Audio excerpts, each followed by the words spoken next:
अजय राय कांग्रेस प्रदेश अध्यक्ष लगातार वो बयान दे रहे हैं कि कांग्रेस पार्टी पंचायत चुनाव अकेले लड़ेगी। दूसरी तरफ कांग्रेस पार्टी के ही सांसद हैं सहारनपुर से इमरान मसूद, वो कह रहे हैं कि सीटों की भीख अब समाजवादी पार्टी से नहीं मांगी जाएगी। राजनीति संभावनाओं का खेल, इसमें कौन दोस्त होगा कौन दुश्मन बन जाएगा इसका कुछ पता नहीं।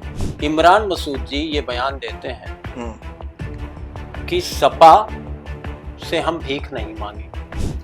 आपको नहीं लगता कि दोहरी जो है राजनीति कांग्रेस की तरफ से खेली जा रही है, इसके पीछे कोई रणनीति भी हो सकती है? राहुल दो तरीके से मायावती पर दबाव बना रहे और मायावती के कंधे में बंदूक रख करके सपा पर दबाव बना रहे। कांग्रेस को उन्होंने जातिवादी पार्टी घोषित कर दिया है कि जातिवादी पार्टी है कांग्रेस। 2027 चुनाव से पहले अब वो मान चुके हैं कि साइकिल से दूरी बनाकर हाथी की तरफ कदम बढ़ाना है, लेकिन अगर ऐसा होता है तो क्या मायावती ये गठबंधन स्वीकार करेंगे? कांग्रेस ने कोई सफाई नहीं दी। कांग्रेस ये स्पष्ट कर ही नहीं रही है कि वो विधानसभा चुनाव इनके साथ लड़े, सपा के साथ लड़े। तो आने वाले समय में अगर राहुल गांधी हाथी पर सवार हो तो इस पे आप कोई आश्चर्य नहीं करना चाहिए। मौजूदा समय में उत्तर प्रदेश की राजनीति में जो समीकरण बन रहे हैं वो सिर्फ बयानबाजी तक सीमित नहीं है, क्योंकि लगातार ऐसी कई गतिविधियां भी नजर आ रही हैं जिसको लेकर ये कहा जा रहा है कि विपक्षी खेमे के बिखराव की खबरें आमतौर पर चर्चा में बनी हुई, जिसको लेकर यह भी कहा जा रहा है, ये यूं कहें कि सियासी सुगबुगाहट तेज है कि आखिर किस तरीके से पंचायत चुनाव को लेकर इंडिया गठबंधन मेहनत करता नजर आ रहा है। दरअसल चर्चा इसी मुद्दे पर होगी। नमस्कार, मैं अमित विक्रम और आप देखना शुरू कर चुके हैं संदेशवाहक का खास प्रोग्राम संवाद, जहां हमारे साथ जुड़े हैं संदेशवाहक अखबार के स्थानीय संपादक सूर्यकांत त्रिपाठी जी। सर, मेरा पहला प्रश्न आपसे ये रहेगा कि अजय राय कांग्रेस प्रदेश अध्यक्ष हैं, लगातार वो बयान दे रहे हैं कि कांग्रेस पार्टी पंचायत चुनाव अकेले लड़ेगी।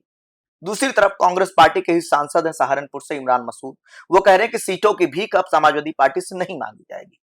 2027 विधानसभा चुनाव से पहले इन बयानबाजियों को आप कैसे देखते हैं? देखिए अमित जी, राजनीति संभावनाओं का खेल, इसमें कौन दोस्त होगा कौन दुश्मन बन जाएगा इसका कुछ पता नहीं। अजय राय जब के बयान के पहले इमरान मसूद जी ये बयान देते हैं कि सपा से हम भीख नहीं मांगे सीटों की, हम खुद बहुत मजबूत हैं। और यही नहीं, उन्होंने यहां तक दावा कर दिया कि सहारनपुर की जो 7 सीटें हैं वो हम जीतेंगे, यानी कांग्रेस जीतेगी। साथ में ये भी कहा कि समाजवादी पार्टी के शासनकाल में मुस्लिम दरी बिछाते रहे समाजवादी पार्टी की, कांग्रेस में ऐसा नहीं हुआ है। तो एक तरीके से इमरान मसूद ने मुस्लिम समुदाय को आईना दिखाने का भी काम किया। क्योंकि आजम खां हो या अन्य मुस्लिम कद्दावर नेता, सपा में विशेषकर अखिलेश यादव के रिजीम में बहुत ऊंचाई तक नहीं पहुंच पाए, उन्हें लगभग दरकिनार किया जाता रहा। खुद आजम खां जब जेल गए तो उनके पक्ष में अखिलेश यादव दूर तक खड़े होते नहीं दिखे। इससे मुस्लिम समुदाय में एक संदेश गया कि सपा में उनका हित बहुत कुछ सुरक्षित नहीं है।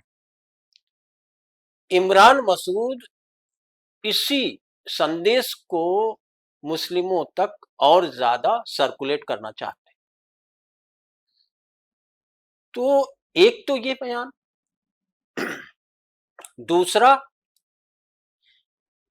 अजय राय का बयान। अजय राय जी प्रदेश अध्यक्ष हैं कांग्रेस और ठीक ठाक टक्कर भी दी मोदी को वाराणसी सीट से। अजय राय जी गाजीपुर जाते हैं और वहां एक स्पष्ट बयान देते हैं कि हम पंचायत चुनाव यानी कांग्रेस पंचायत चुनाव अपने दम पे लड़ेगी। और अपने दम पे क्यों लड़ेगी? क्योंकि अगर गठबंधन के साथ लड़ती है तो उसकी स्थिति कम सीटों वाली होगी, जाहिर सी बात। और वो अपना दमखम, अपना वजन तौल नहीं पाएगी कि लोकसभा चुनाव में जो जीती है उसका क्या साइड इफेक्ट हुआ है कांग्रेस के जमीनी आधार पर, जमीनी सियासत उसकी कितनी मजबूत या कितनी कमजोर है। तो अपने को तौलना भी है। दूसरा, ये जो दो बयान आते हैं, इमरान मसूद हो या अजय राय, इन दोनों के बयान कहीं न कहीं एक दूसरे को की पूर्ति कर रहे हैं, कहीं न कहीं एक दूसरे का समर्थन कर रहे हैं। कांग्रेस का शीर्ष नेतृत्व इन दोनों बयानों के की सफाई में कुछ नहीं बोलता है। हाँ। इसका मतलब है कि ऊपर से हरी झंडी है कि आप सपा के साथ एक बार्गेनिंग पावर डेवलप करिए, एक सियासी बार्गेनिंग पावर डेवलप करिए, ताकि हम अधिक से अधिक सीटों पर को बार्गेन कर सकें, विधानसभा चुनाव में हम अधिक से अधिक सीटें ले सकें। तो दूसरा प्रश्न इससे जुड़ा हुआ है कि प्रेशर पॉलिटिक्स जैसे आप कह रहे हैं कि बार्गेनिंग पावर ज्यादा बढ़ जाए, या फिर कोई नई राह तलाशना चाह रही कांग्रेस पार्टी 27 को लेकर 2027? देखिए, हर पार्टियां और विशेषकर जो राष्ट्रीय पार्टियां होती हैं, जब वो कमजोर होती हैं तो वो राह तलाशती ही है। कांग्रेस भी वही काम करती है। लेकिन सोनिया गांधी के लगभग संन्यास ले लेने से, प्रियंका गांधी के दक्षिण चले जाने से, राहुल गांधी पूरी तरह से अब कांग्रेस के सर्वे सर्वा बन चुके हैं। और राहुल गांधी ने अपनी पूरी रणनीति बदल दी, और ये रणनीति पहले दिन से पहली बार दिखाई पड़ती है दिल्ली, जब वो आम आदमी पार्टी के साथ चुनाव नहीं लड़ते हैं, अकेले चुनाव लड़ते हैं। और राहुल गांधी सबसे ज्यादा अटैक केजरीवाल पर करते हैं, न कि भाजपा पे करते हैं। इसके पीछे कांग्रेस की एक सोची समझी चाल है, उनका अपना सियासी दांव है। वो ये दांव है कि हम क्षेत्रीय पार्टियों के अब पिछलग्गू नहीं बनेंगे, हम फ्रंट फुट पर खेलेंगे। और फ्रंट फुट पे इसलिए खेलेंगे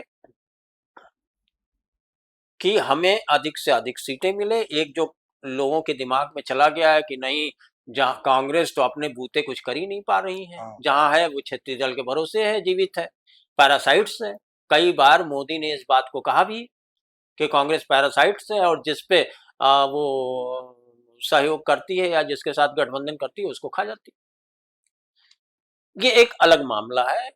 लेकिन राहुल गांधी का एकदम फंडा क्लियर है कि हम क्षेत्रीय पार्टियों के पिछलग्गू नहीं बनेंगे, और यही वक्त है, यही सही समय है जब हम उत्तर प्रदेश में, बिहार में दबाव बना सकते हैं। बिहार को हम छोड़, यूपी की सियासत की बात करें तो लोकसभा चुनाव में 6 सीटें कांग्रेस को मिली, 37 सीटें सपा को मिली। दोनों ही व्यक्ति, दोनों ही पार्टियां जीत को अपना अपना बता रही हैं। कांग्रेस के कद्दावर नेता हो, चाहे कांग्रेस का अपना संगठन हो, वो ये स्पष्ट कर रहा है कि सपा के साथ मुस्लिम और दलित इसलिए आए क्योंकि कांग्रेस का उससे गठबंधन था। अखिलेश यादव ये कह रहे हैं कि पीडीए हमारा सफल रहा, यानी 10 दलित, मुस्लिम और पिछड़ी जाति, ये हमारे साथ। तो ये जो इन्होंने बनाया, उसमें इनका ये था कि हमारे साथ ये लोग हैं, ये अपने इस वजह से हम लोकसभा चुनाव में जीते। अब दबाव की राजनीति क्या है? कांग्रेस वाकई में दबाव डालना चाह रही है, तो दबाव इसलिए डालना चाह रही है, लोग पंचायत चुनाव इसलिए अकेले लड़ना चाह रही है कि पंचायत चुनाव से जो जीता वही सिकंदर वाली स्थिति बनेगी। सेमीफाइनल मान भी रहे हैं। सेमीफाइनल मान लीजिए आप, या इसको नेट प्रैक्टिस मान लीजिए, दोनों चीजें। तो कांग्रेस इस बात से भी सपा से अंदर खाने नाराज है कि सपा ने दिल्ली में आम आदमी पार्टी का सहयोग किया, जबकि गठबंधन उसका कांग्रेस से था यूपी में। यूपी में कांग्रेस से गठबंधन है सपा का, लेकिन बिहार में वो राजद को समर्थन दे रही है, तेजस्वी यादव को समर्थन दे रही है। तीसरी बात, यूपी में जब उपचुनाव हुए 10 सीटों पे, उसमें कांग्रेस सीटें चाह रही थी। कांग्रेस को ये सीटें देने को तैयार नहीं हुए,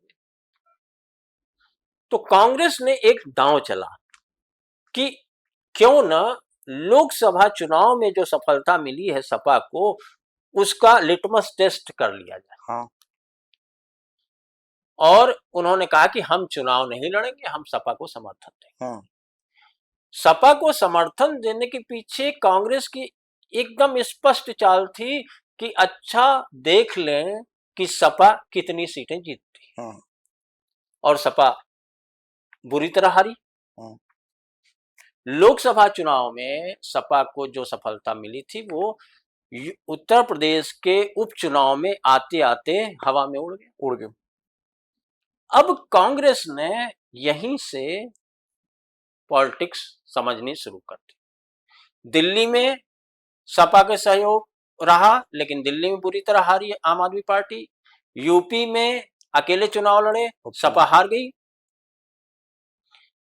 अब इनको लगा कि यही सही समय है चोट करने का अपने गठबंधन साथी, और यहीं से उन्होंने अपनी सियासी समीकरण सेट किए, और उसी का परिणाम है कि अजय राय और इमरान मसूद का बयान। इमरान मसूद मुस्लिमों को संदेश दे रहे हैं कि ऐसा है, हमारे साथ रहो वरना दरी ही बिछाते रहो।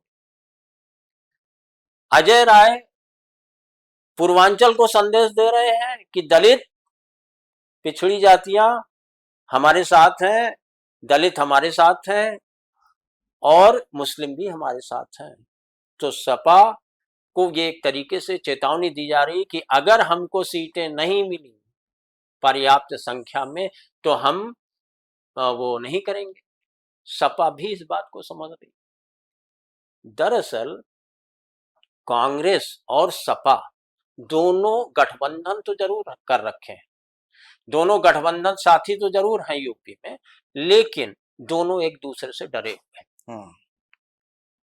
सपा कतई नहीं चाहती है कि थर्ड फ्रंट पैदा हो। वो चाहती है कि उत्तर प्रदेश में चुनाव जब भी हो भाजपा वर्सेस सपा हो।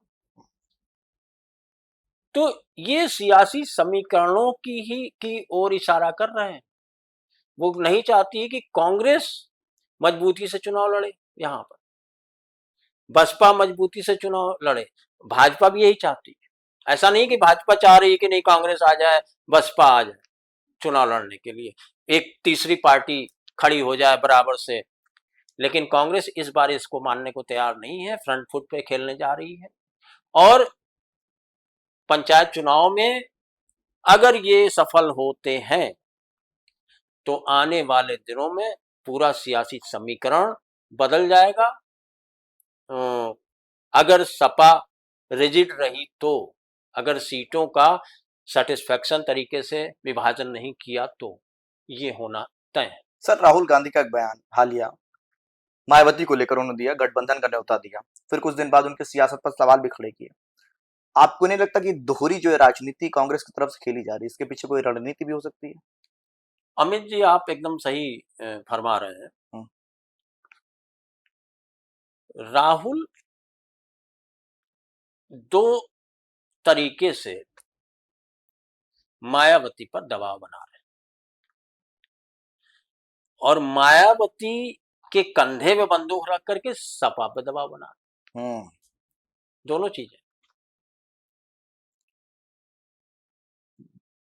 जब अमेठी आए वो, तो उन्होंने कहा कि मायावती जी को हमने निमंत्रण दिया लोकसभा चुनाव में, और इवन हमने मुख्यमंत्री प्रधानमंत्री पद का ऑफर दिया कि हम बनाएंगे, हमारे साथ आ जाइए, लेकिन मायावती जी नहीं आई।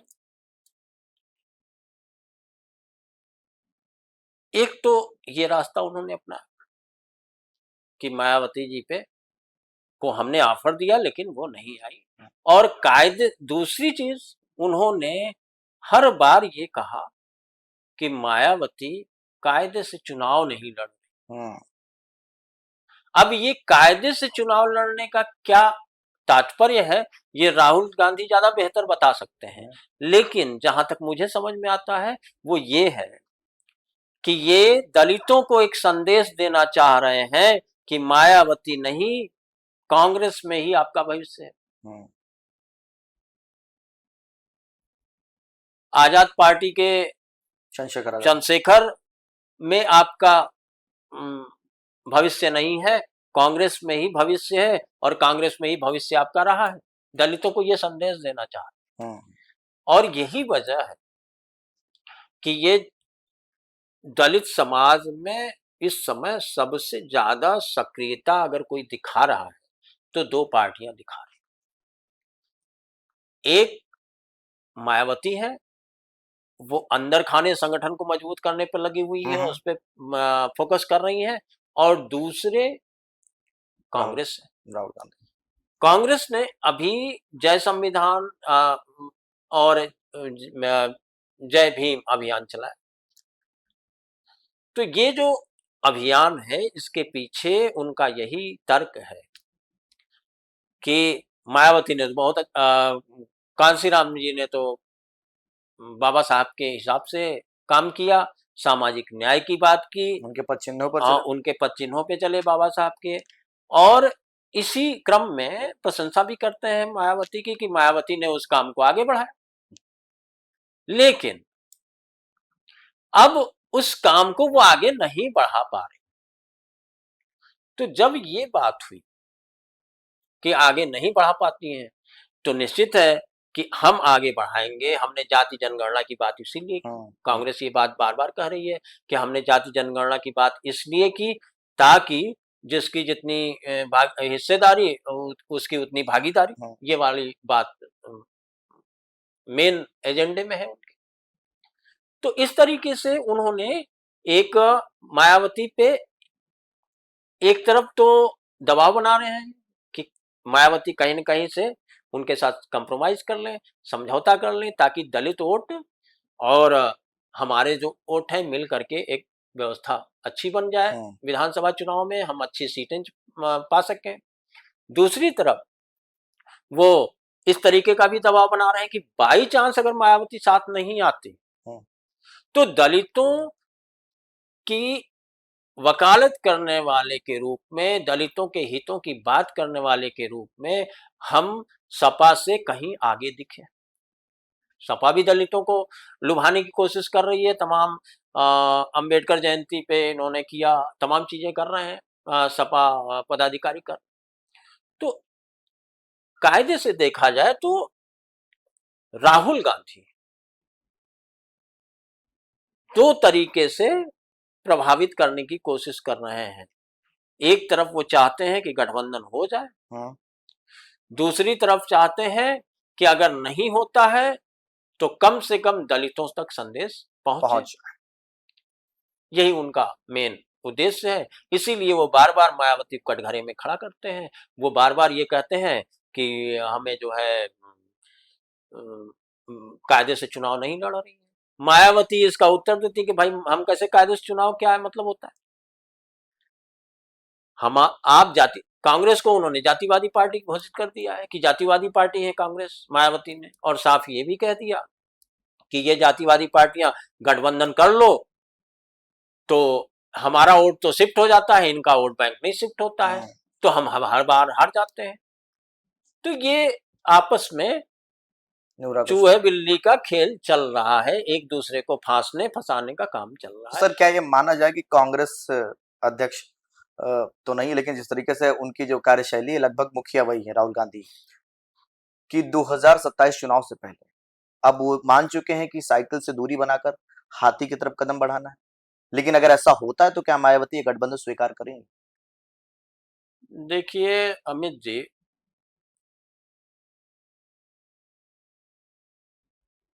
कांग्रेस नेता राहुल गांधी की टोटल पॉलिटिक्स 3 बिंदुओं पे टिकी। पहला, वो ये चाहते हैं कि मायावती, अखिलेश और कांग्रेस, यानी सपा बसपा और कांग्रेस तीनों मिल करके चुनाव लड़े विधानसभा का 27 का। अगर ये तीनों मिलके चुनाव लड़ते हैं तो हमें ज्यादा सफलता मिलेगी। और यही चीज, ये कोई ढकी छिपी चीज नहीं है। इनके अनुसूचित जाति के जो विभाग है उसके अध्यक्ष तनुज पूनिया ने ये बयान दे दिया है कि हम मायावती जी के साथ गठबंधन करना चाहते हैं, और साथ साथ सपा को भी संदेश दे दिया है कि 100 सीटों से नीचे पे कंप्रोमाइज नहीं करेंगे। दोनों चीज। और अगर 100 सीटें नहीं मिली तो हम मायावती के हाथी पर सवार हो सकते हैं, ये भी। तो एक तरीके से इस समय कांग्रेस नेता बसपा के साथ, सपा के साथ माइंड गेम खेल रहे हैं, और इसके लिए उन्होंने अपने नेताओं को लगा दिया। मायावती की जहां तक बात है कि वो गठबंधन करेंगी नहीं करेंगी, देखिए मायावती के लिए या कांग्रेस के लिए न तो सपा बसपा कभी अछूत रही है और न कांग्रेस अछूत रही है एक दूसरे के। राजस्थान का विधानसभा, पिछले विधानसभा चुनाव में आपने देखा ही होगा, गहलोत सरकार को समर्थन दिया था बसपा ने, और वहां फिर बाद में गहलोत ने इनके सारे सदस्यों को अपने मिला लिया, तो उससे नाराज हो गई थी, और फिर उन्होंने कहा था कि हम कांग्रेस के साथ कभी गठबंधन करेंगे। गाहे बगाहे हमेशा मायावती ये बात पहुंचाती रहती हैं राजनीति में कि हम विधानसभा चुनाव अकेले लड़ेंगे। अभी तक उनकी मंशा यही है कि विधानसभा चुनाव लड़ेंगे अकेले। लेकिन कांग्रेस में अंदर खाने जिस तरीके से गोटियां बिछाई जा रही हैं, उसमें ये लग रहा है कि आने वाले दिनों में अगर सपा ने सीटों पर कंप्रोमाइज नहीं किया तो कांग्रेस और बसपा का गठबंधन हो सकता है, और राहुल गांधी मायावती के हाथी पर सवार होते हुए दिखे तो आश्चर्य नहीं किया जा सकता है। ये बात अलग है कि मायावती की आज जो स्थिति है और कांग्रेस की स्थिति कमोबेश यूपी में लगभग एक बराबर हो, एक ही स्तर पे आ गई। मायावती अगर कांग्रेस के साथ कंप्रोमाइज करती हैं तो कांग्रेस को फायदा होगा और मायावती को भी फायदा होगा। क्यों? क्योंकि सपा से मुस्लिम वोट काफी कुछ कांग्रेस की तरफ मूव कर चुके हैं, और इसमें दो राय नहीं है कि कांग्रेस की वजह से ही दलित वोट सपा कैंडिडेट को मिले और कांग्रेस कैंडिडेट को तो मिले ही लोकसभा चुनाव। तो ऐसा कांग्रेस अगर ये बात कह रही है तो वो गलत नहीं कह रही है, और इस बात को अखिलेश जी भी जान रहे हैं, और यही वजह है कि अखिलेश ने एक बार साफ कह दिया सार्वजनिक तौर पे कि गठबंधन में ही चुनाव लड़ा जाएगा। तो ये अखिलेश ने इतना उतावलापन क्यों दिखाया? कांग्रेस तो नहीं कर रही गठबंधन में चुनाव लड़ेंगे, वो तो पंचायत चुनाव में कर रही कि हम तो अकेले लड़ेंगे। आपको संदेश भेज दिया है कि हम ऐसे नहीं, हम अब आपकी भीख पर नहीं है, आपको बराबरी के लेवल पर हम ले आए हैं और आपको बराबरी के लेवल पे हमें बातचीत करनी होगी। मायावती अपनी रणनीति में लगी हुई है कि हमें गठबंधन ना करना पड़े, और इसके लिए उन्होंने एक तरीके से कांसीराम की पुरानी रणनीति अपना ली है। अब वो चाहती है कि जिन अति पिछड़ी जातियों और दलितों को मिला करके कांसीराम ने उत्तर प्रदेश में कभी सत्ता के शीर्ष पे उन्हें पहुंचाया था, उसी रास्ते पर अब वो चल रही है। तो चाहे भाईचारा कमेटी हो, चाहे अति पिछड़ी जातियों का की बैठकें हों, उसमें मायावती खुद शरीक हो रही हैं और चाह रही हैं कि ये एक गुट बन जाए तो हम सीटें पा सकते हैं, अपनी सियासी जमीन को पुनः पा सकते हैं। बावजूद इसके अगर ये समीकरण सेट नहीं होते तो कांग्रेस और बसपा का गठबंधन अगर होता है तो ये सियासी दुनिया में इसको आश्चर्य की तरीके से नहीं देखा जा सकता है। मेरा मानना ये है कि सपा मुखिया पर इस चीज का दबाव भी बनते दिख रहा है, क्योंकि कांग्रेस का कोई भी नेता अपने इन शीर्ष जो क्षेत्रीय स्थानीय नेता है उन पे कोई दबाव नहीं डाल रहे हैं। कांग्रेस ने कोई सफाई नहीं दी। कांग्रेस ये स्पष्ट कर ही नहीं रही है कि वो विधानसभा चुनाव इनके साथ लड़ेगी, सपा के साथ लड़ेगी। तो आने वाले समय में अगर राहुल गांधी हाथी पर सवार हो तो इस पे आप कोई आश्चर्य नहीं करना चाहिए। क्यों? क्योंकि ये संभावनाओं का खेल है, राजनीति। सियासत में न कोई परमानेंट मित्र ना कोई सर। तो कुल जमा उत्तर प्रदेश की सियासत की तस्वीर ये है कि 2027 के विधानसभा चुनाव में अगर कांग्रेस और बसपा का गठबंधन हो जाए तो इसे अतिशयोक्ति नहीं माना जाना चाहिए।